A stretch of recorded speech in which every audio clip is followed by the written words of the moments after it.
জার্মানিতে শীতকালের ওয়েদার এবং গরমকালের ওয়েদার যেমন ভিন্ন, সময়গুলোও ডিফারেন্ট। দেখতে পাচ্ছেন একটা বাবা সম্ভবত দুটো শিশুকে নিয়ে যাচ্ছে কিন্ডারগার্টেনে দিতে। সো এখন প্রায় 8টা বাজতে চলেছে, কিন্তু সূর্য এখনও ওঠেনি।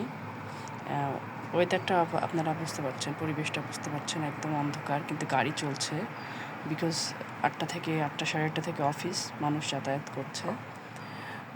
সো এই অবস্থা ঠিক এটাই যখন গরমকাল আসে। গরমকালে দেখা যায় যে 5টা, 5:30টার পরপরই সূর্য উঠে যায় এবং সূর্য অস্ত যায় মোটামুটি 10:45টার দিকে কখনো কখনো, এবং ফজরের টাইম আর এশার টাইমের মধ্যে খুবই কম ডিফারেন্স থাকে। আমি এবার 12:30টার দিকেও নামাজ পড়েছি, মানে 12:30টায় আপনার এশার ওয়াক্ত হয়েছে, আবার ফজরের ওইদিকে 3:45টার দিকে বা 4:45টার দিকে, আমি এক্স্যাক্টলি মনে করতে পারছি না, ভুলে গেছি। সো এই যে ডিফারেন্সটা, এটা হঠাৎ করে কেউ আসলে তাদের জন্য একটু আনইউজুয়াল মনে হয়।